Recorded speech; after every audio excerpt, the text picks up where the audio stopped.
Bapak Ibu Saudara terkasih dalam Tuhan Yesus Kristus, Shalom. Mari kita mau datang pada Tuhan. Kita mau memulai ibadah pada pagi hari ini.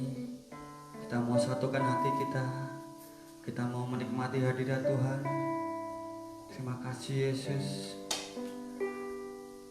Bapa di dalam surga, Allah yang kami sembah di dalam nama Tuhan Yesus Kristus, hati kami melimpah dengan ucapan syukur Tuhan. Kami bersyukur untuk kasih setiamu yang begitu baik dalam setiap kehidupan kami Bapa. Pemeliharaanmu sungguh sempurna dalam setiap kehidupan kami Tuhan. Saat pagi yang indah ini Tuhan, kami datang kepadamu. Kami mau memuji dan membesarkan namamu Bapa. Terlebih kami juga mau mendengarkan firman-Mu Tuhan. Engkau berkati kami, Engkau berkati setiap kami Bapa. Engkau jamah setiap hati kami Tuhan. Biarlah Engkau menjadi kelegaan bagi kami Bapa.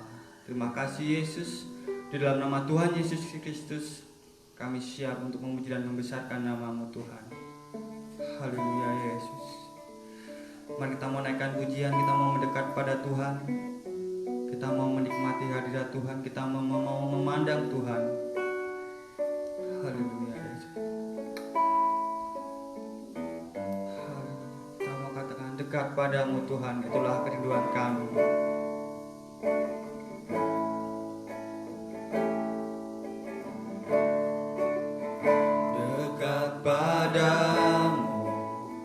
Itu rinduku,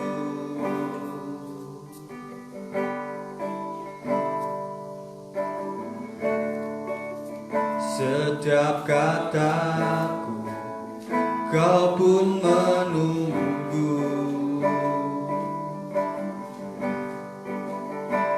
Tak ku sangka ku temukan satu kasih yang abadi. Kini ku datang dan ku bawa hidupku. Saya katakan dekat padamu Tuhan.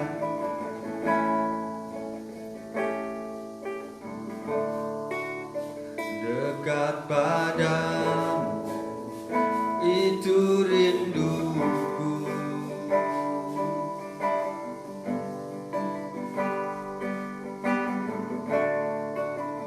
Setiap kataku kau pun menunggu.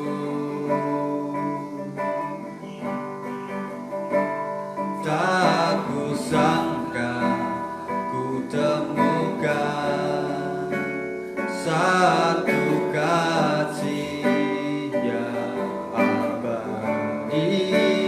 Kini ku datang dan ku bawa hidupku. Kami memandang Kau Tuhan, memandang wajah-Mu, mengikuti kebaikan-Mu, mengejar hadir-Mu dalam hidupku. Membawa sembah kami Tuhan, membawa sembahku, menyatakan kebesaran-Mu, mengejar hadir-Mu dalam hidupku. Mari kita mau katakan dengan sungguh, kami mau mendekat kepadamu Tuhan. Dekat padamu itu rinduku. Setiap kata kami Engkau menunggu kami. Setiap kataku Kau pun menunggu.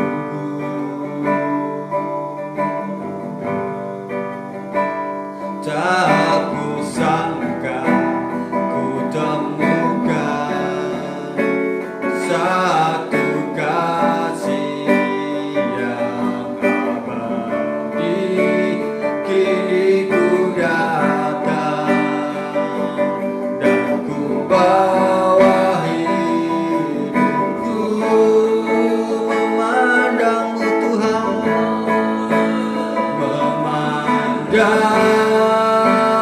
wajahmu, mengikuti kebaikanmu, mengejar hadirmu dalam hidupku. Kami bawa sembah kami, membawa sembahku, menyatakan kebesaranmu, mengejar hadirmu dalam hidupku, memandangmu Tuhan,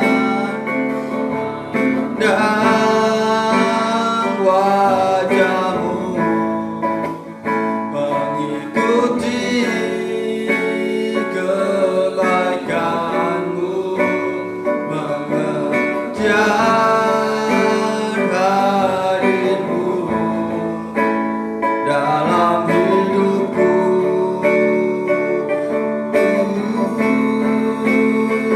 membawa sembahku, menyatakan kebesaranmu, mengejar hadirmu dalam hidupku. Jadi katakan dengan sungguh, wajah memandangmu Tuhan, memandang wajahmu, mengikuti kebaikanmu, mengejar hadirmu dalam hidupku, membawa sembahku, menyatakan kebesaranmu, mengejar hadirmu dalam hidupku. Katakan, memandang wajahmu Tuhan, memandang wajahmu, mengikuti kebaikanmu, mengejar hadirmu dalam hidupku, membawa sembahku, menyatakan kebesaranmu, mengejar hadirmu dalam hidupku, mengejar hadirmu dalam hidupku Tuhan, mengejar hadirmu dalam hidupku, mengejar hadirmu Tuhan, mengejar hadirmu dalam hidupku.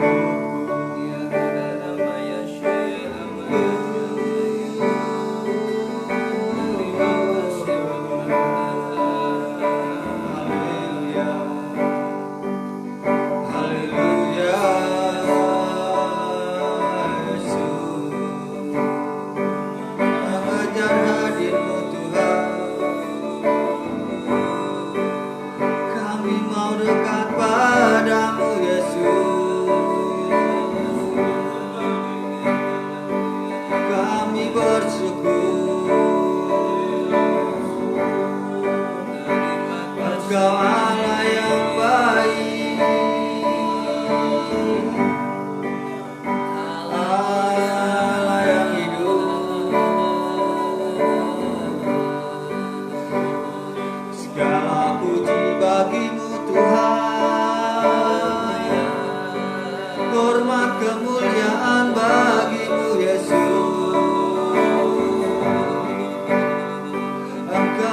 segalanya. Sungguh kami bersyukur, kami menyembah,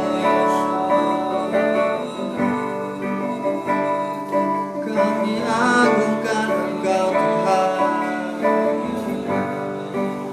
kami tinggikan nama-Mu.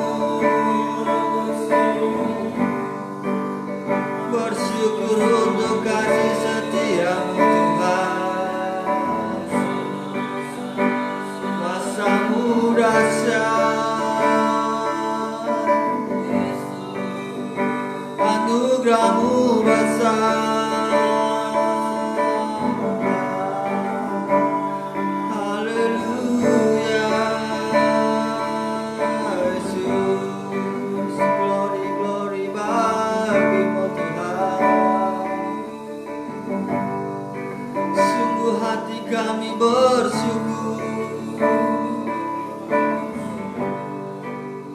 Engkau baik Tuhan. Kami sungguh rasakan kasih-Mu, kami rasakan kuasa-Mu, Yesus.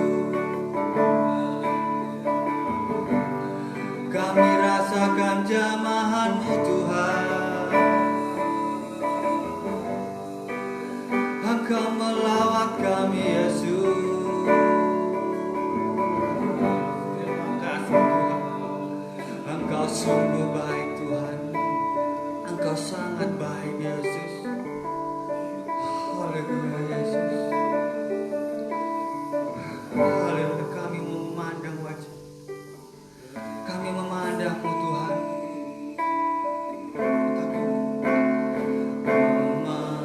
Memandang wajah-Mu, mengikuti kebaikan-Mu, mengejar hadir-Mu dalam hidupku.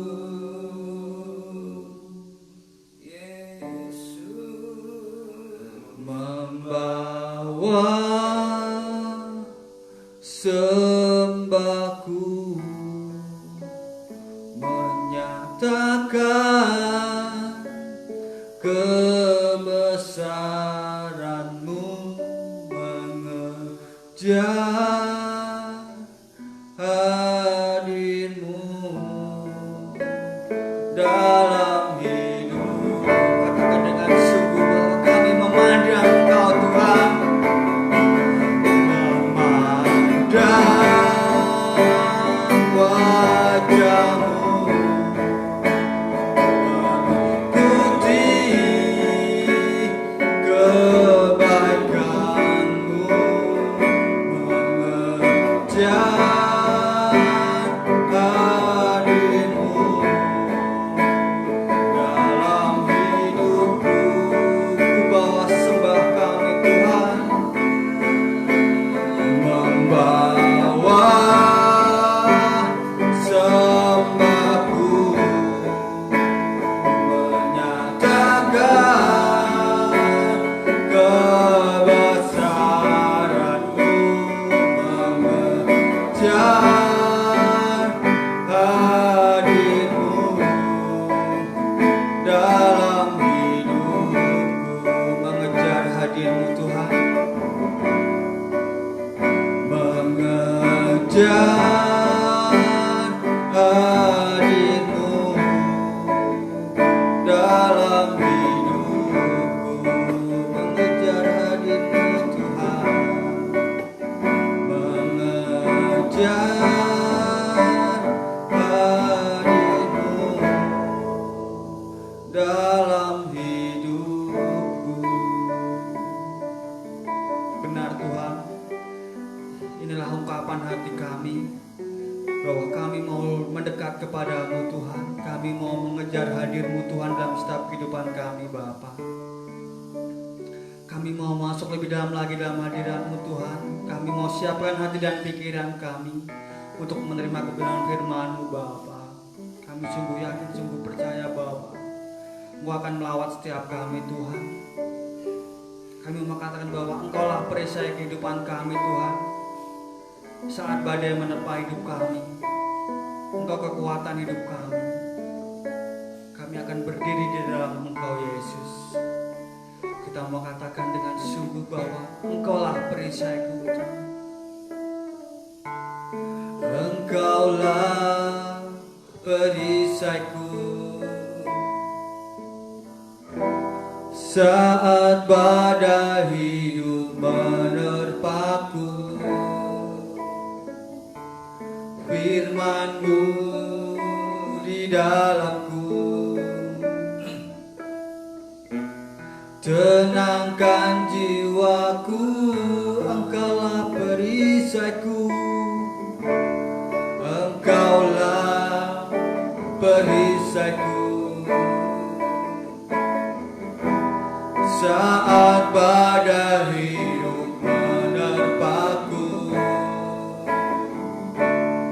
Firman-Mu di dalamku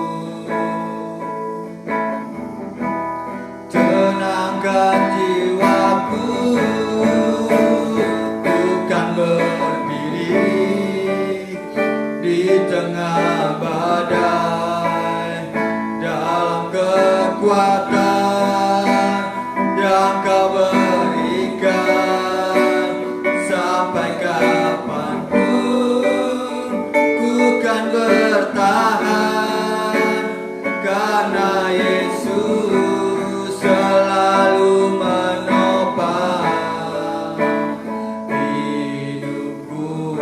Mari kita dengan sungguh katakan, Engkaulah perisai kami Tuhan. Engkaulah perisaiku saat badai hidup menerpaku. Firman-Mu di dalamku tenangkan jiwaku. Bukan berdiri di tengah badai, dalam kekuatan yang Kau berikan. Sampai kapanpun ku kan bertahan, karena Yesus selalu menopang. Ku kan berdiri di tengah badai, dalam kekuatan yang Kau berikan. Sampai kapanpun ku kan bertahan, karena Yesus selalu menopang. Ku kan berdiri, waktu selanjutnya kami serahkan hamba-Mu. Kekuatan yang Kau berikan. Sampai kapanpun ku bertahan, karena Yesus selalu menopang hidupku. Karena Yesus selalu menopang. Karena Yesus selalu menopang hidupku. Karena Yesus selalu menopang hidupku. Karena Yesus selalu menopang hidupku. Kami mengucap syukur kepadamu buat kebaikan-Mu yang membuat kami hari ini ada oleh karena anugerah Tuhan. Kami bersyukur kepadamu dan terimalah pujian kami, ucapan syukur kami. Penyembahan ini menjadi persembahan yang berbau harum di hadapan Allah. Kami mau belajar firman-Mu, urapi kami, berikan kami hati yang siap ditaburi benih firman Tuhan, supaya bukan hanya kami mendengar, tapi firman itu boleh berakar, bertumbuh, bahkan berbuah di dalam hidup kami. Terima kasih di dalam nama Yesus, haleluya, amin. Puji Tuhan, shalom saudara yang dikasih dalam Tuhan. Udara, cuaca di base camp cukup cerah pada pagi hari ini. Saya berharap kita semua yang hari ini menikmati ibadah juga berada dalam keadaan yang diberkati secerah mentari pagi hari ini. Philadelphia Family dan seluruh Bapak Ibu yang hari ini menikmati live streaming ini, mari kita bersama-sama belajar firman. Hari ini kita akan masuk tidak terasa sampai kepada bagian yang ke-10 di dalam Mazmur pasal 91. Kita masuk di dalam ayat yang ke-14 dengan tema besar sebagaimana perikop dalam Mazmur itu, dalam lindungan Allah. Kita akan terus belajar sampai dengan selesainya materi ini dengan tema hari ini, dilindungi kasih Bapa. Nah, Bapak Ibu yang dikasih dalam Tuhan, firman Tuhan menyebutkan bahwa sungguh hatinya melekat kepadaku, maka aku akan meluputkannya, aku akan membentenginya, sebab ia mengenal namaku. Ada beberapa hal dari ayat ini. Yang pertama, yang akan dibentengi adalah orang yang mengenal nama Tuhan. Yang akan dibentengi, yang ciri orang yang mengenal nama Tuhan adalah ketika dia bisa melekat kepada Tuhan. Nah, orang yang melekat kepada Tuhan bukan hanya sekedar dibentengi, tetapi juga akan diluputkan. Perhatikan di sini kata diluputkan bukan berarti tidak ada persoalan, tapi persoalan itu ada, masalah itu ada, tapi akan diluputkan, kata firman Tuhan. Nah, saudara perhatikan, ayat ini adalah satu firman Tuhan yang jelas mutlak sudah diucapkan, dan kalau Tuhan yang berfirman, dia pasti akan menggenapi seturut dengan firman-Nya. Bahkan kata firman Tuhan bahwa Yesus itu adalah ya dan amin untuk setiap janji Tuhan, janji Bapa kita. Nah, Bapak Ibu yang dikasih dalam Tuhan, kenapa ini menjadi penting ayat ini bagi kita? Karena hari-hari ini banyak pengajaran yang mengajarkan anugerah plus, yang mengajarkan tentang keselamatan, perlindungan Tuhan itu ada plus-plusnya di belakang. Pengajaran yang mengajarkan bahwa untuk memperoleh berkat Tuhan itu harus memenuhi syarat tertentu. Perhatikan, ada syarat tertentu. Padahal Tuhan menyebutkan bahwa kebaikan kita, perbuatan kita itu seperti kain kotor saja di hadapan Allah. Ada syarat-syarat tertentu seolah-olah Tuhan memberkati kita hanya karena jika kita mampu menggenapi, mampu memenuhi syarat tersebut dengan segenap hati, segenap jiwa, segenap akal budi. Kita perhatikan, jujur kalau kita setiap hari kita merenungkan kasih kita kepada Tuhan, pasti ada banyak hal yang cacat, banyak hal yang kurang sempurna.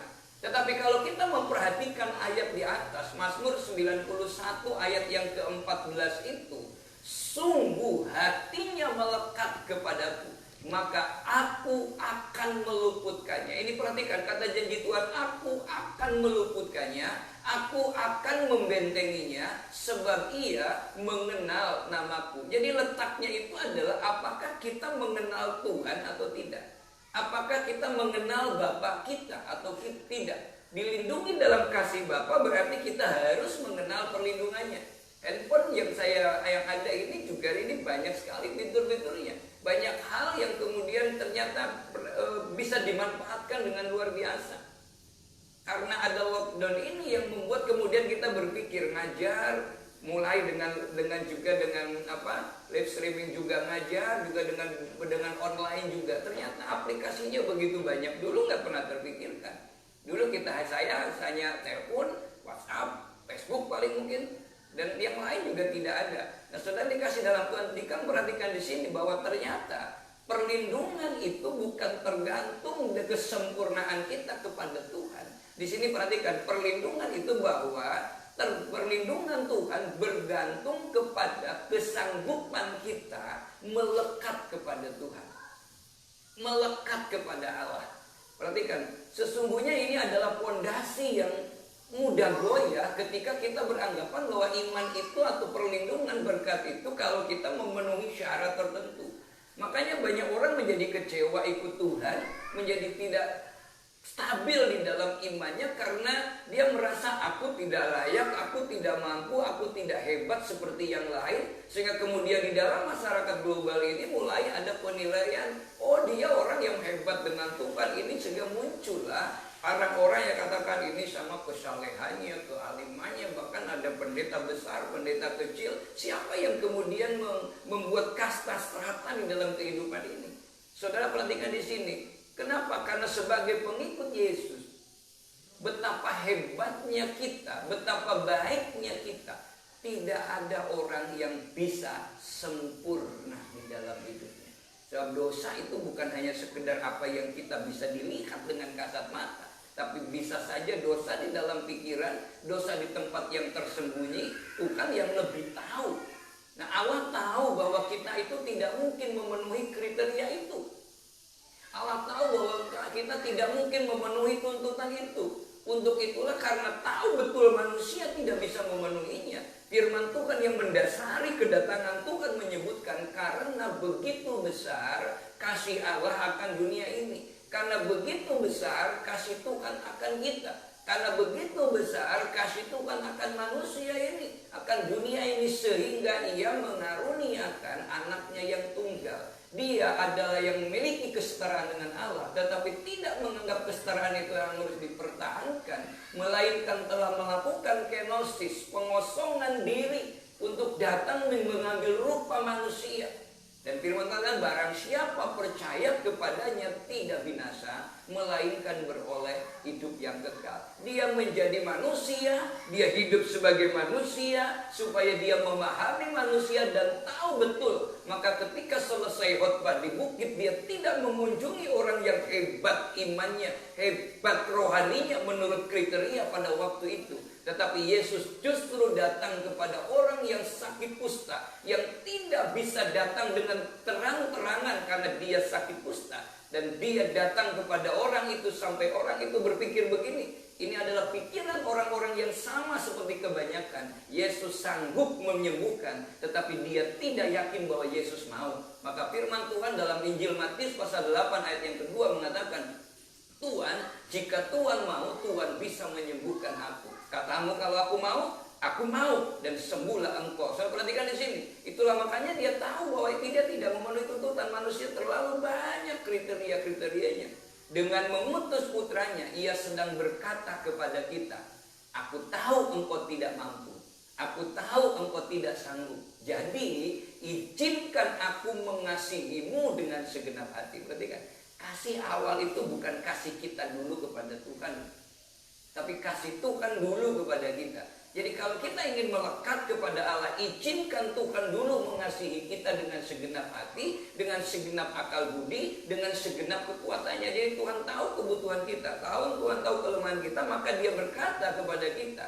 Dia katakan, izinkan aku mengasihimu dengan segenap hatiku, izinkan aku mengasihimu dengan segenap akal budimu, dan izinkan aku mengasihimu dengan segenap kekuatanku. Itulah terletak kasih yang indah yang dicatat di dalam Injil, bahwa kita mengasihi karena Tuhan lebih dahulu mengasihi kita. Bahkan firman Tuhan katakan, bukan kamu yang memilih aku, tetapi akulah yang memilih kamu. Saudara yang dikasih dalam Tuhan, dan kasih itu yang membuat damai sejahtera.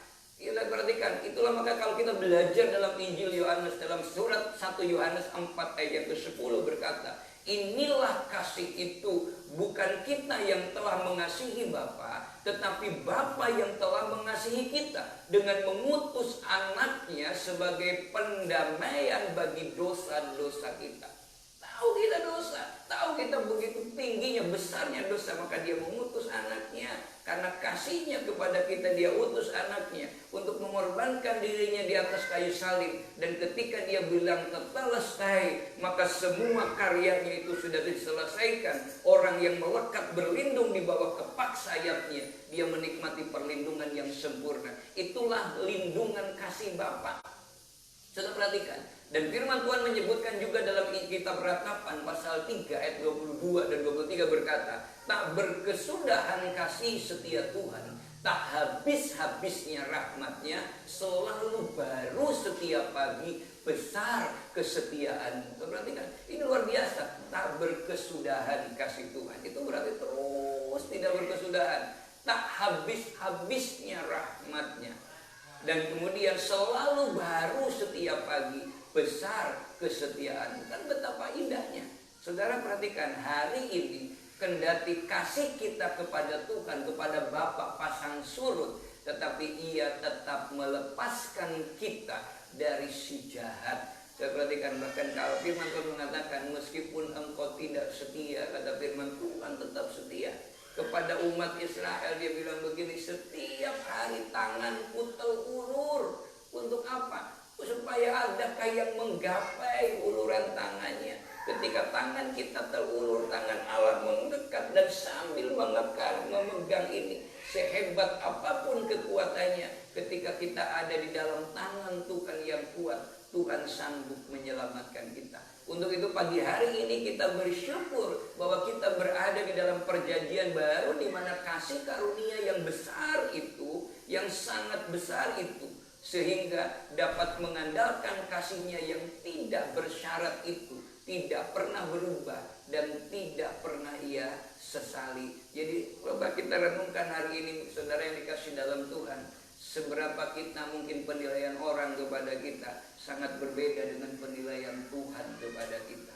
Seberapa besar mungkin sedang yang kita hadapi, Tuhan katakan, anakku, persoalanmu memang besar, tapi kasih Allah itu lebih besar. Dan yang pertama kita belajar, kenapa bisa demikian? Sebab salib itulah yang membuat perbedaan. Saudara perhatikan di dalam Ibrani 10 ayat 19 sampai 21. Firman Tuhan menyebutkan, jadi saudara-saudara, oleh darah Yesus kita sekarang penuh keberanian dapat masuk ke dalam tempat kudus. Karena Ia telah membuka jalan yang baru dan yang hidup bagi kita melalui tabir, yaitu dirinya sendiri. Waktu Yesus tergantung di kayu salib dan Dia mengatakan tetelestai, kemudian Dia menyerahkan nyawanya kepada Bapaknya, firman Tuhan menyebutkan tabir bait suci terbelah menjadi dua dari atas ke bawah. Padahal yang dulu tabir itu begitu tebal dalam pengertian jarak antara ruang kudus dengan ruang maha kudus itu tidak ada yang berani menyentuhnya. Barang siapa mendekat dia akan mati, apalagi masuk. Sedangkan imam-imam saja, imam besar yang masuk itu harus pakai tali. Kenapa? Sebab jangan sampai ketika dia di dalam dia berdosa dan dia mati. Itulah makanya kemudian ada tali, dia akan lihat kalau bunyi kerincing-kerincing maka dia masih hidup, kalau enggak dia akan ditarik. Saya perhatikan betapa besarnya, betapa tebalnya. Tapi ketika Yesus mati di kayu salib, perhatikan, kita punya keberanian, memperoleh keberanian bahkan yang penuh untuk masuk ruang Maha Kudus. Tempat Ia telah membuka jalan baru bagi hidup kita. Makanya kita berani berkata ketika kita naikkan pujian, ku masuk ruang Maha Kudus dengan darah anak domba. Ku masuk dengan hati tulus menyembah yang maha kuasa. Perhatikan, kita bisa berkata demikian. Nah, di bawah PL perlindungan itu memang ada, tetapi bersyarat. Tetapi di dalam yang ada syarat yang harus diraih. Tapi ketika dalam perjanjian baru, maka perlindungan itu diterima. Itulah anugerah, itulah grace, pemberian dari yang superior kepada yang inferior, karena tahu bahwa kita tidak mampu menggapainya. Dulu orang harus berjalan ke atas, tapi sekarang Allah yang dari atas turun ke bawah. Kenapa? Karena tahu kita mampu. Salib itulah yang menjadi kita, sehingga kemudian darah Yesus Tuhan itu menyelubungi kita 360 derajat 24 jam sehari di dalam perlindungan yang sempurna. Saudara yang dikasih di dalam Tuhan Yesus Kristus, kenapa saya berani berkata demikian? Karena firman Tuhan dalam 2 Korintus pasal 5 ayat yang ke-21 berkata, Dia yang tidak mengenal dosa telah dibuatnya menjadi dosa karena kita, supaya dalam Dia kita dibenarkan oleh Allah. Perhatikan, kita dibenarkan bukan karena kita hebat, tetapi kita dibenarkan ketika kita ada di dalam Dia. Lalu kemudian dalam Mazmur 5 ayat yang ke-12 firman Tuhan juga berkata, sebab Engkaulah yang memberkati orang benar ya Tuhan. Memberkati orang benar. Adakah orang benar? Firman Tuhan, tidak ada satupun seorang pun yang benar. Manusia sudah berdosa dan sudah kehilangan kemuliaan Allah. Dan upah dosa itu maut. Tapi kasih karunia yang menyelamatkan kita benar karena kita dibenarkan. Ketika firman itu berkata sebab Engkaulah yang memberkati orang benar ya Tuhan, kita benar, saudara benar, seluruh yang hari ini ibadah ini adalah benar. Ya karena apa? Karena Tuhan membenarkan. Dan orang yang benar itu kali-kali kita bilang, Engkau memagari dia dengan anugerah-Mu seperti perisai. Anugerah memagari seperti perisai. Apa yang harus kita lakukan? Mari kita arahkan pikiran kita, arahkan hati kita kepada kasih-Nya, bukan kepada kemampuan kita, bukan kepada kehebatan kita, saudara, tapi kepada kasih-Nya. Itulah makanya kita bersyukur kepada Tuhan pagi hari ini, ketika sampai di bagian yang ke-10 ini, dalam lindungan atau kasih Bapa. Saudara perhatikan, bagaimana kasih Bapa melindungi kita, arahkan pikiran kita, arahkan perlindungan kita, dan kelepasan dari kehancuran saat kita mempercayai kasih-Nya kepada kita. Kasih kita mungkin tidak sempurna, tapi kasih Bapa lah yang sempurna. Renungkan dengan sepenuh hati bahwa kita dikasihi Tuhan, ya, dan sangat berharga di matanya. Kita dikasihi Tuhan dan sangat berharga. Semakin kita menyadari kasih Tuhan, maka semakin nyata perlindungannya di dalam hidup kita. Kenapa? Berarti kita semakin melekat kepada Tuhan. Berarti kita semakin dekat kepada Tuhan. Saudara perhatikan di sini, kita bersyukur punya Allah yang begitu luar biasa. Makanya yang harus kita lakukan adalah mari kita melekat. Yang membedakan itu salib. Dan kita belajar bagaimana melindunginya. Dilindungi itu bukan saat kita sudah sempurna, sudah saat begini. Alkitab bilang dilindungi saat kita percaya. Kita katakan bersama-sama, dilindungi saat kita percaya. Kita belajar pada kisah Daniel. Daniel 6 ayat yang ke-4. Firman Tuhan berkata, maka Daniel itu melebihi para pejabat tinggi dan para wakil raja itu karena ia mempunyai roh yang luar biasa. Dan raja bermaksud menempatkannya atas seluruh kerajaannya. Siapakah Daniel?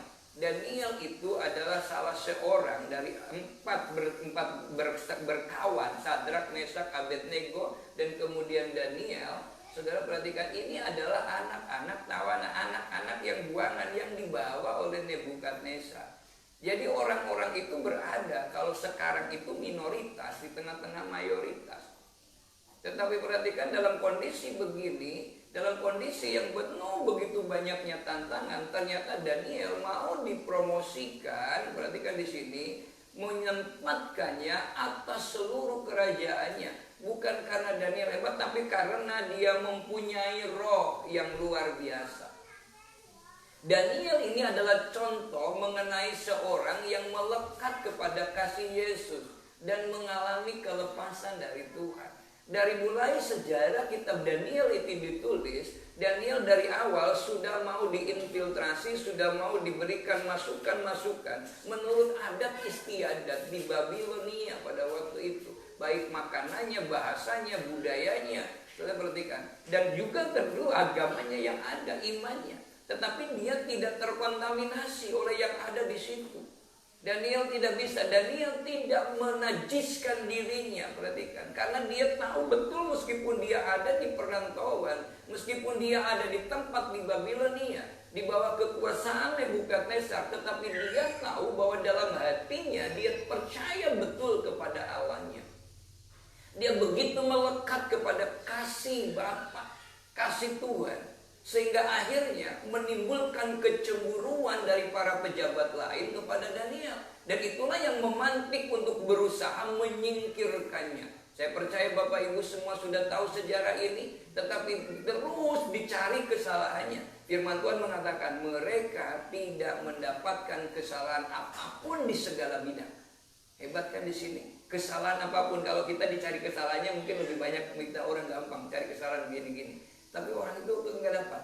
Firman Tuhan menyebutkan, tetapi mereka tidak mendapatkan atau tidak mendapat alasan apapun atau suatu kesalahan, sebab ia setia dan tidak ada didapati suatu kelalaian atau suatu kesalahan padanya.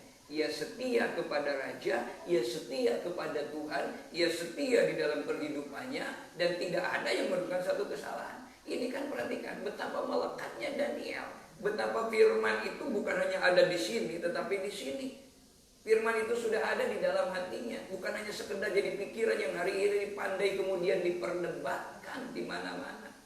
Sehingga kita menjadi orang yang hebat debat, itu namanya Kristen lele. Ya, besar, lele itu dikasih makan apapun sebesar-besarnya lele, yang lebih besar kepalanya.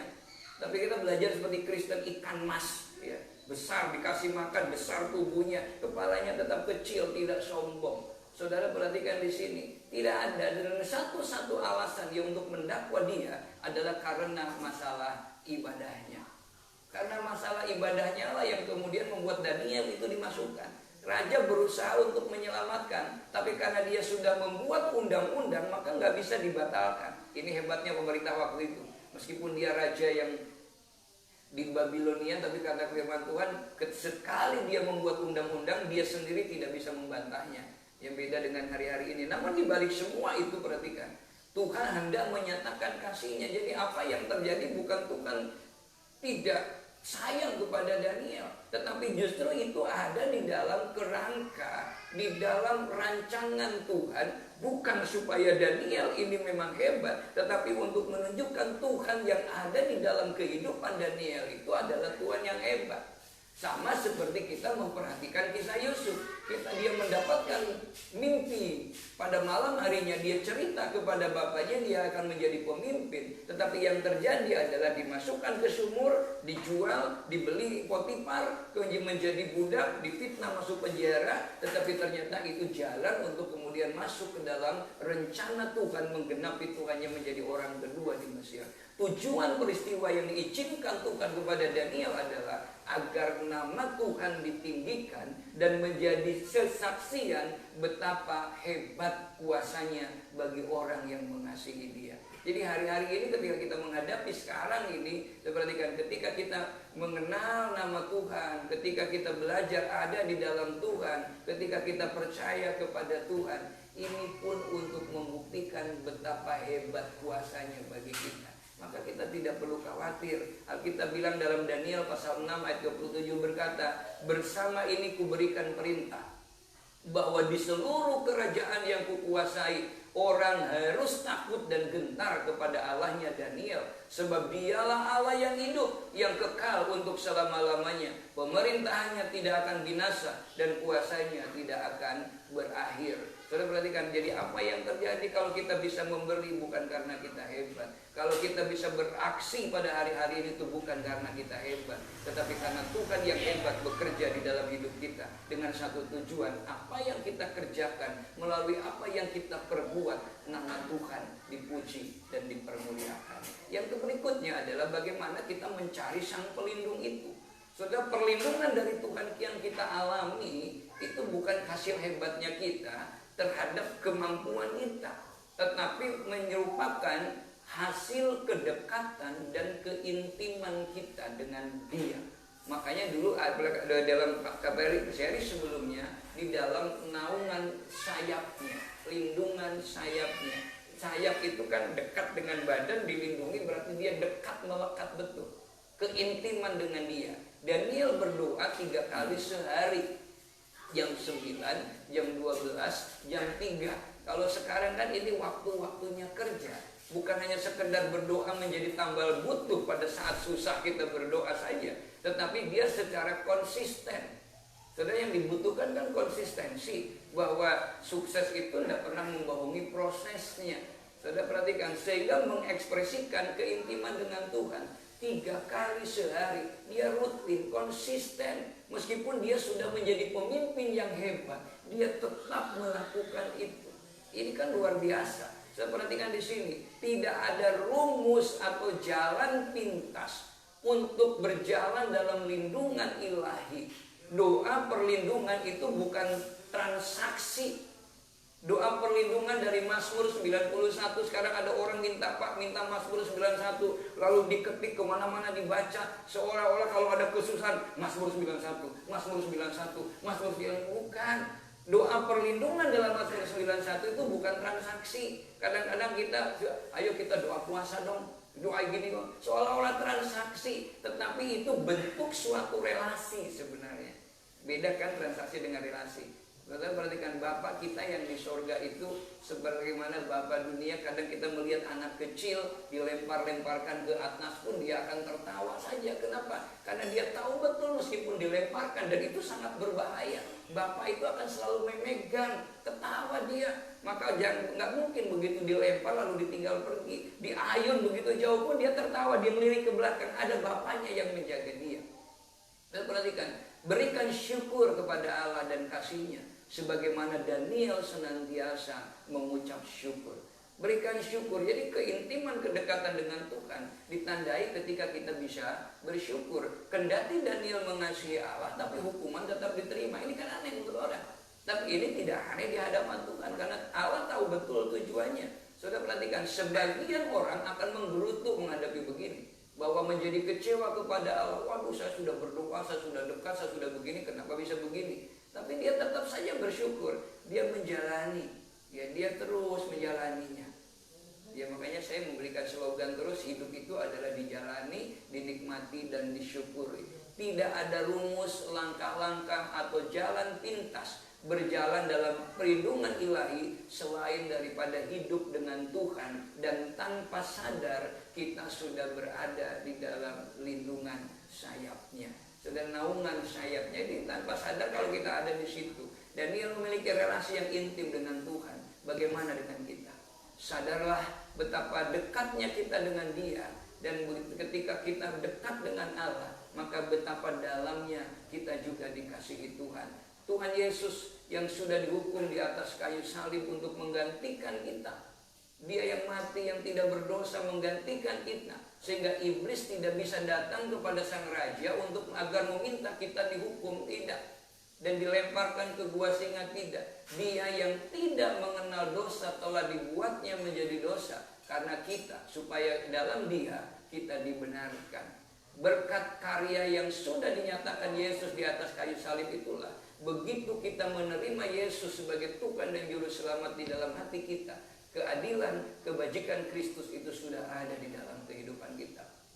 Darius menyelamatkan Daniel, tetapi ia tidak dapat melanggar ketetapannya sendiri. Tetapi Bapa mengasihi putranya, dan itulah satu-satunya cara untuk menyelamatkan kita yang telah melanggar ketetapannya, dengan cara mengorbankan anaknya yang tunggal. Saudara dikasih dalam Tuhan, itu apa yang harus kita lakukan selanjutnya? Bagaimana kita mengenal namanya?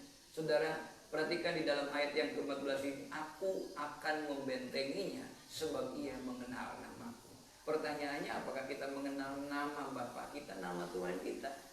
Perhatikan, mengenal itu bukan hanya sekedar tahu, tapi kenal dekat.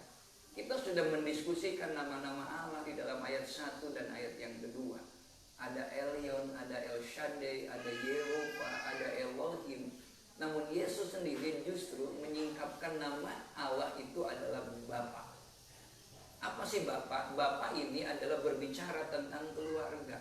Bapa ini berbicara tentang kedekatan. Bapa ini berbicara tentang keintiman. Bukan Allah yang jauh, yang transenden, tetapi Allah yang transenden juga imanen, intim, tinggal di dalam hidup kita. Maka Yesus manggilnya Bapa, bukan Bapa dalam konteks jasmani, ya, tetapi dalam Bapa di sini adalah berbicara tentang hubungan yang intim, laksana hubungan keluarga, kedekatan dan keintiman. Kita memanggil Bapa kita sebagai Elyon, kita memanggil Bapa kita sebagai El Shaddai, Tuhan yang Maha Kuasa. Kita memanggil Bapa kita sebagai Yehovah, Tuhan yang menjaga perjanjian.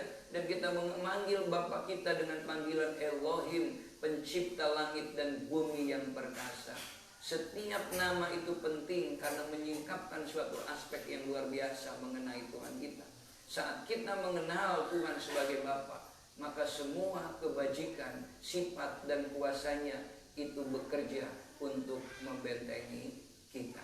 Saudara dikasih dalam Tuhan, maka saat Tuhan berdoa di dalam Yohanes pasal 17, sebelum dia mati di kayu salib dia berdoa, dan aku tidak ada lagi di dalam dunia, tetapi mereka masih ada di dalam dunia. Dan aku datang kepadamu ya Bapa yang kudus, peliharalah mereka dalam namamu. Nama siapa? Namamu. Manggilnya siapa? Bapa ya Bapa, ya Aba ya Bapa, yaitu namamu yang telah Engkau berikan kepadaku, supaya mereka menjadi satu sama seperti kita. Bapa, muliakanlah Bapa. Terus kan Yesus manggil begitu. Maka kita pun ketika kita manggil Bapa tidak salah. Kita manggil Bapa itu berbicara tentang keintiman, berbicara tentang kedekatan, berbicara tentang relasi. Memelihara dalam ayat itu menggunakan kata tereo. Tereo itu bermakna bukan hanya sekedar dipelihara, dikasih makan, digini, bukan. Kata tereo itu memang memelihara diartikan, tetapi itu bermakna mengawasi secara seksama, memperhatikan, menjaga, mengamati, melindungi. Jadi bukan memelihara seperti kita melihara ikan gitu, memelihara ayam, bukan. Memelihara dalam konteks dia juga dipelihara kehidupannya, diawasi dengan seksama, sehat enggak, dilindungi enggak, apa kehidupan kita. Dia tahu betul, memperhatikan, tidak ada tempat yang tersembunyi di hadapan Allah. Tidak ada tempat yang terlalu gelap yang tidak bisa dilihat oleh Tuhan. Dijaganya, diamatinya, dan dilindunginya. Kita dilindungi dengan nama siapa? Kita dilindungi dengan nama Bapa. Bapa siapa? Bapa sorgawi mengasihi kita. Dan dia menyerahkan semua miliknya untuk kita. Dan menjaga kita dengan penuh kewaspadaan. Kita bersyukur kepada Bapa kita. Mari kita mengangkat pujian. Ku beri kemuliaan Tuhan, sebab Kau besar, perbuatanmu ajaib. Kita bersyukur di hadapan Allah. Haleluya. Terima kasih Tuhan. Haleluya, haleluya.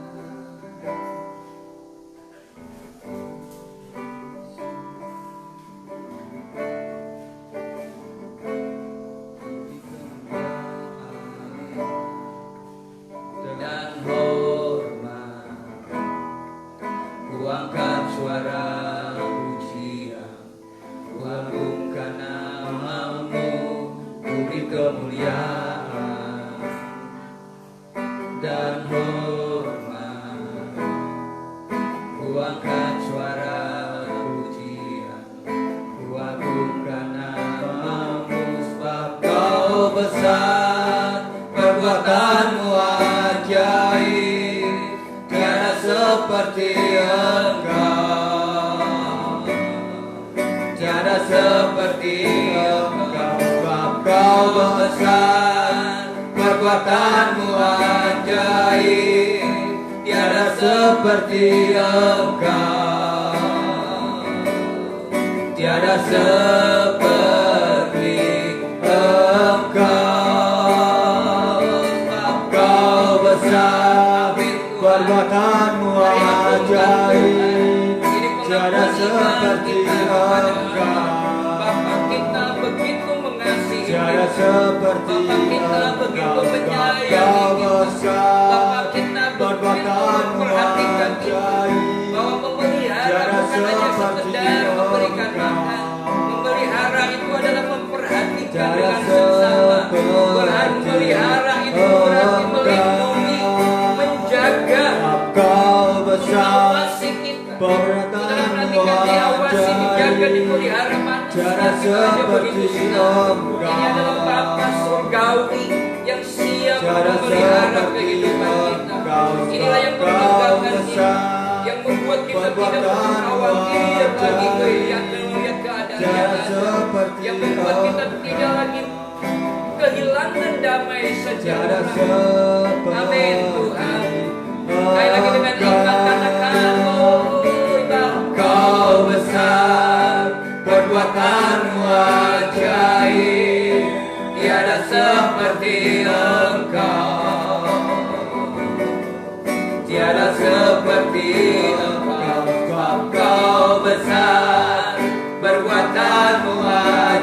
lain, tiada seperti Engkau,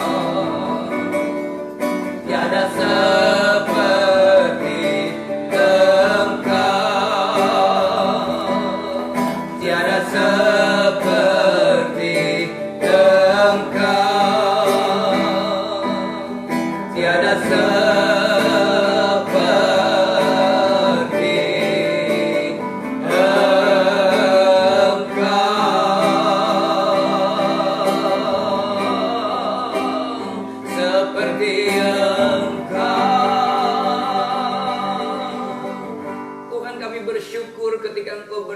damai sejahtera-Ku kutinggalkan bagimu. Dan damai sejahtera yang kutinggalkan ini tidak sama dengan damai sejahtera yang diberikan oleh dunia. Karena kami tahu begitu Bapa mengasihi kami, nama yang sudah Engkau perkenalkan kepada kami sebagai lambang keintiman, sebagai lambang kedekatan, sebagai lambang hubungan yang begitu dekat dan luar biasa. Terima kasih Tuhan. Maka dalam lindungan Bapa itu berarti hidup kami diawasi dengan seksama, diperhatikan dengan seksama, dilindungi dengan seksama, dipelihara dengan seksama. Kami mengucap syukur Tuhan. Biarlah pagi hari ini kami belajar untuk lebih mendekat lagi kepadamu, melekat lagi kepadamu Tuhan. Hati kami melekat kepada Tuhan, supaya kami tahu dan kami yakin, kami percaya, kami menikmati. Ketika kami melekat kepada Tuhan, secara otomatis perlindungan Bapa itu sempurna. Bukan dilindungi secara fisik saja, psikis kami, bahkan keberkatan Tuhan pasti siapkan di dalam hidup kami. Kalaupun mata kami melihat banyak hal yang tidak kami memahami dan mengerti, tapi kami tahu Tuhan lebih memahami, lebih mengerti betul keberadaan kami. Untuk itulah Tuhan, kami tetap mau belajar melangkah ke depan, melihat dan menggapai masa depan yang penuh dengan pengharapan yang Tuhan janjikan bagi kami. Terima kasih Tuhan, memberkati seluruh sidang jemaat-Mu, baik yang ada di Philadelphia Family maupun yang ada yang hari ini mendengarkan di seluruh Indonesia, bahkan yang ada di luar negeri. Tuhan, kami percayakan ke dalam tangan-Mu. Jadilah Engkau menjadi pusat di dalam kehidupan mereka, dalam usaha, dalam pekerjaan, dalam keluarga mereka. Kami percaya ketika mereka melekat kepada Tuhan, maka perlindungan Tuhan sempurna. Terima kasih Tuhan. Kami tetap berdoa bagi bangsa kami. Kami tahu Engkau mengenal dan memperhatikan bangsa ini. Bukan kebetulan wabah ini ada di bangsa kami, bahkan di seluruh dunia. Biarlah dengan keadaan ini mata kami melihat, hati kami tercelik Tuhan, bahwa perlindungan kami hanya datang dari Tuhan saja. Kami bersama-sama dengan segenap bangsa Indonesia berdoa bagi bangsa kami, merendahkan diri di hadapan-Mu. Pulihkan bangsa kami Tuhan, pulihkan negeri kami, berkati pemimpin kami, berkati dunia ini Tuhan. Nyatakan kasih-Mu akan anak-anak-Mu. Terima kasih, kami bersyukur sepanjang minggu ini juga kami percaya ke depan Tuhan terus berkati kami. Mulai hari ini sampai dengan selama-lamanya, kami mengucap syukur kepada-Mu Tuhan. Di dalam nama Tuhan Yesus Kristus, kami siap untuk menerima berkat Tuhan. Angkat tangan kita bersama-sama. Tuhan memberkati Engkau dan melindungi Engkau. Amen. Tuhan menyinari Engkau dengan wajah dan memberi Engkau kasih karunia. Amen. Tuhan menghadapkan wajahnya kepadamu dan memberi Engkau damai sejahtera. Amen. Mulai pagi ini sampai Maranatha, Tuhan Yesus datang yang kedua kali. Yang percaya diberkati Tuhan, sama-sama katakan amin. Tuhan berkati, saudara dikasih dalam Tuhan. Kita bersyukur pagi hari ini kita akan berjumpa di hari Selasa. Di ibadah tengah minggu kita akan masuk di seri yang ke-11. Dan di minggu pertama besok kita akan mengakhiri segenap seri dengan seri yang ke-12. Dan kita percaya, kita tetap berdoa. Selesai seri itu, maka Tuhan sudah menyatakan kuasanya atas hidup kita dan atas negeri kita. Dan di minggu yang pertama, sebagaimana pada Jumat Agung, maka nanti akan ada jadwal untuk pelayanan perjamuan kudus. Dan kita akan bersama-sama menikmatinya bersama-sama. Tuhan Yesus memberkati. Salam sejahtera dalam nama Tuhan Yesus. Shalom.